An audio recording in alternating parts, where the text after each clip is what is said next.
magsalita sa mga mga issue na to. Basta nasabi ko na lahat ng gusto kong sabihin, wala na po akong gusto kong sabihin.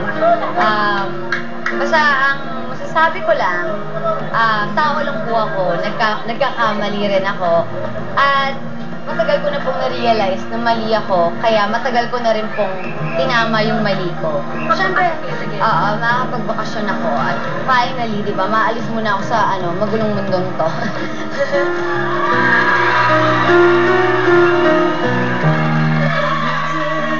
It's so wonderful, and suddenly I start to breathe. Now and then I get insecure.